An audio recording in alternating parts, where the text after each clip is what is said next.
नमस्कार दोस्तों, स्वागत है आप सबका योर एग्री ट्विटर पर। उम्मीद करता हूँ आप सब स्वस्थ होंगे, व्यस्त होंगे, अपनी तैयारी को अच्छे से कर रहे होंगे। ये वीडियो खास तौर पर उन छात्रों के लिए है जो IBPS, AFO, NABARD, UPSC, UPPSC, Haryana ADO जैसे परीक्षाओं की तैयारी कर रहे हैं। आज हम लेकर आए हैं एग्रीकल्चर करंट अफेयर पार्ट 2। इस सीरीज में हम आपको कृषि से जुड़े जो भी करंट अफेयर है, योजनाएं हैं, रिपोर्ट्स हैं, नई स्कीम्स हैं, वो बहुत आसान भाषा में समझाएंगे। ये जानकारी आपके आने वाले एग्जाम में सीधा काम आएगी। तो वीडियो को पूरा देखिए, नोट्स बनाइए और अपने दोस्तों के साथ शेयर करना मत भूलिए। चलिए शुरुआत करते हैं एग्रीकल्चर करंट अफेयर पार्ट 2 की। Who launched the millet export facilitation cell? Millet export facilitation cell किसके द्वारा शुरू की गई? सही ऑप्शन है ऑप्शन नंबर बी, अपेडा के द्वारा। Students, agriculture and processed food products export development authority, APEDA के द्वारा मिलेट एक्सपोर्ट फैसिलिटेशन सेल की शुरुआत की गई है। स्टूडेंट्स, ये वाणिज्य विभाग के अंतर्गत काम करने वाली एक संस्था है जिसने मिलेट एक्सपोर्ट को बढ़ावा देने के लिए कई पहले शुरू की हैं, जैसे कि मिलेट एक्सपोर्ट फैसिलिटेशन सेल, दूसरा है millet export promotion forum, millet specific web portal. ICAR ने Indian Institute of Millet Research के साथ मिलकर 5 साल का एक एक्शन प्लान तैयार किया है जिसमें मिलेट के एक्सपोर्ट को लेकर काफ़ी ज़्यादा काम किए जाएंगे। Which state announced issuance of agri-infra bonds? Agree-infra bond जारी करने की घोषणा किस राज्य के द्वारा की गई? सही ऑप्शन है ऑप्शन नंबर ए, पंजाब राज्य के द्वारा। Which state established a farmers drone hub? Farmers drone hub किस राज्य में स्थापित हुआ? सही ऑप्शन है ऑप्शन नंबर बी, तमिलनाडु राज्य में। तमिलनाडु राज्य सरकार के द्वारा फार्मर्स ड्रोन हब की स्थापना की गई है। गवर्नमेंट ने इसके लिए 10 करोड़ रुपए का जो बजट है वो आवंटित किया है और गवर्नमेंट ने अपने 2 पुराने एयरपोर्ट का जो है इस्तेमाल इसमें करने की अनुमति दी है, जहां पर जो ड्रोन की ट्रेनिंग है, ड्रोन से रिलेटेड ट्रेनिंग है वो कराई जाएगी और ड्रोन की टेस्टिंग भी की जाएगी। स्टूडेंट्स, यहाँ पर किसानों के फायदे क्या होंगे ये बताते हैं हम आपको। खेत में दवा का छिड़काव, बीज बोना, फसल की निगरानी करना, इस तरीके की ट्रेनिंग यहाँ पर किसानों को दी जाएगी। नाबार्ड ने ग्रीन लैंडिंग फैसिलिटी के तहत कितनी राशि स्वीकृत की है? सही ऑप्शन है ऑप्शन नंबर डी, 10,000 करोड़ रुपए। Who released the agri climate risk index? Agri climate risk index किसने जारी किया? सही ऑप्शन है option number A, NITI Aayog. NITI Aayog ने एग्री क्लाइमेट रिस्क इंडेक्स को जारी किया है। स्टूडेंट्स, ये क्या होता है? ये एक सूचकांक होता है जिसमें जो एरिया है, क्षेत्र है, उसमें कृषि पर जलवायु का खतरा क्या है और कितना ज़्यादा ये जोखिम भरा हुआ है, कितना ज़्यादा हैजार्डियस है, ये बताता है। इसके 3 कंपोनेंट हैं मुख्य। तो ये सबसे पहले हैजार्ड को बताता है कि खतरा कितना है, दूसरा ये सेंसिटिविटी को बताता है, संवेदनशीलता को बताता है, और तीसरा ये एडॉप्टिव कैपेसिटी को यानी कि अनुकूलन क्षमता के बारे में इसमें बताया जाता है। स्टूडेंट्स, जो इस तरीके की नीतियों को बनाते हैं नीति आयोग के अंदर, उनका यह बताना है कि इसके अंतर्गत सचेत किया जाता है किसानों को कि किस तरीके से उनको ट्रेनिंग दी जाएगी कि जिससे वो इन जोखिमों से अपने आप को बचा सकते हैं, और किस तरीके की क्लाइमेट बेस्ड टेक्नोलॉजी का इस्तेमाल करेंगे, कैसे वो वाटर कंजर्वेशन करेंगे, इस तरीके के प्रशिक्षण उन्हें दिए जाते हैं।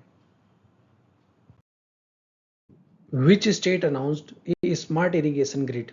स्मार्ट इरिगेशन ग्रिड की घोषणा किस राज्य ने की?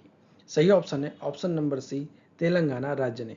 तेलंगाना राज्य ने स्मार्ट इरिगेशन ग्रिड की घोषणा की है। Who launched the millet recipe book? Millet recipe book किसने लॉन्च की? सही ऑप्शन है option number B, FSSAI, food safety and standard authority of India. हाल ही में FSSAI ने भारतीय खाद्य सुरक्षा और मानक प्राधिकरण जिसे बोला जाता है, एक मिलेट रेसिपी बुक लॉन्च की है। ये बुक की कवर आपके सामने है। स्टूडेंट्स, इस बुक का जो उद्देश्य है वो ये है कि लोगों को मोटे अनाज जो मिलेट होते हैं उसके महत्व के बारे में जागरूक करना, रोजाना के खाने में स्वादिष्ट और पौष्टिक मिलेट्स का इस्तेमाल करना, मिलेट की रेसिपीज़ का इस्तेमाल करना, और भारत को मिलेट हब ऑफ वर्ल्ड बनाने की दिशा में आगे बढ़ाना। ठीक है, मिलेट हब ऑफ वर्ल्ड बनाने की दिशा में आगे बढ़ाना। इस रेसिपी बुक में अलग अलग राज्यों की पारंपरिक और आधुनिक मिलेट डिशेस भी शामिल है, जैसे कि बाजरे की खिचड़ी, बाजरे की खिचड़ी जो है ये शामिल है, कैसे बनाते हैं, रागी की इडली, ज्वार का उपमा और फॉक्सटेल मिलेट की मिठाइयाँ किस तरीके से बनाई जाती हैं, इन सब का विवरण दिया हुआ है। स्टूडेंट्स, ये जो पहल है ये सिर्फ हमारी जो स्वास्थ्य आदतें हैं इसको ही नहीं सुधारेगा, बल्कि सस्टेनेबल फार्मिंग और किसानों की आय को भी बढ़ाने में मदद करेगा। ऐसा कहना है food safety and standard authority of India का और गवर्नमेंट का भी। और हाँ, इस बुक में एक संदेश दिया गया है एफएसएसआई के द्वारा, जिसमें लिखा हुआ है कि मिलेट्स को अपनाओ, स्वास्थ्य और पर्यावरण दोनों को बचाओ। ये आप याद रखेंगे, इंपॉर्टेंट है। Which state established an Agri-Tech Incubation Center? Agri-Tech Incubation Center किस राज्य में स्थापित हुआ? सही ऑप्शन है ऑप्शन नंबर डी, छत्तीसगढ़ राज्य में। स्टूडेंट्स, आइए जानते हैं एग्रीटेक इंक्यूबेशन सेंटर है क्या। ये एक ऐसी जगह पर है, ये एक ऐसी जगह है जहाँ पर कोई फार्मर, स्टूडेंट या फिर कोई स्टार्टअप करने वाला या कोई रिसर्चर जाकर एग्रीकल्चर की नई टेक्नोलॉजी या फिर मशीनरी, मोबाइल ऐप, ड्रोन या फिर एग्रीकल्चर, स्मार्ट एग्रीकल्चर को सीख सकता है, बिजनेस आइडियाज़ को सीख सकता है। ठीक है, यहाँ पहुँचने पर उन्हें मेंटरशिप दी जाएगी, अगर उन्हें ज़रूरत होगी तो उन्हें फंडिंग या फिर लोन पास कराया जाएगा। उनकी जो मार्केट कनेक्टिविटी है उसको किस तरीके से बढ़ाया जाए इसकी ट्रेनिंग दी जाएगी। इस तरीके से फार्मर्स नई तकनीक और इनोवेशन का इस्तेमाल करके अच्छा लाभ कमा सकते हैं।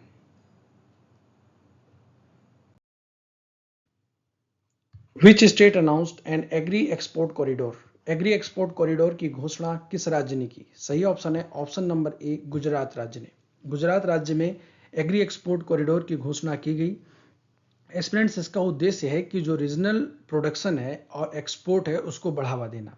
Gujarat agro industries corporation limited GICL के द्वारा ये संचालित किया जाएगा। ठीक है, यही इसके इंपॉर्टेंट पॉइंट है, यही सारी बातें आपको याद रखनी है। Who released the new version of Digital Soil Health Card? Digital soil health card का नया संस्करण किसके द्वारा जारी किया गया? सही ऑप्शन है option number A, ICAR। ICAR और NIC ने मिलकर एक पोर्टल तैयार किया है जहां पर किसानों की मदद के लिए डिजिटली सॉइल के सैंपल को कलेक्ट किया जाता है। आइए इस पूरी प्रक्रिया को समझते हैं। स्टूडेंट्स, ये मोबाइल ऐप के थ्रू मिट्टी का सैंपल कलेक्ट किया जाता है और रिपोर्ट एक वेब पोर्टल पर अपलोड कर दी जाती है जहां से किसान उसको आसानी से देख सकता है।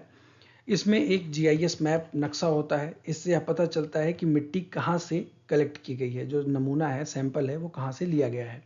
हर सैंपल में जियो टैग लगा होता है और QR कोड लगा होता है, जिससे कि धोखाधड़ी ना हो और पूरी जानकारी सही सही मिल सके।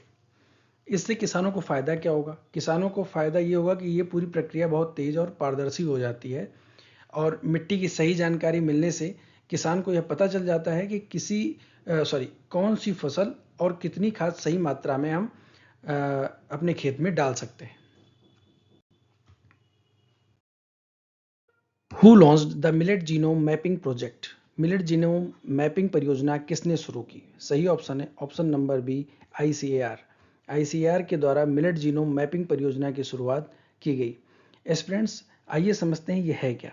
मिलेट जीनोम मैपिंग परियोजना जो है इसमें करते क्या है कि बाजरे की किस्मों का जीनोम यानी कि DNA जो है, जो DNA होता है, जीनोम होता है, उसका नक्शा तैयार किया जाता है कि किस किस्म की कौन सी गुणवत्ता है। मान लो कोई A है किस्म, उसकी गुणवत्ता क्या है, जैसे कि सूखा सहन करने की क्षमता या फिर ज़्यादा पैदावार, पोषक तत्व उसमें कितने हैं, बीमारियों से बचाव करने की जो क्षमता है उसकी क्या है।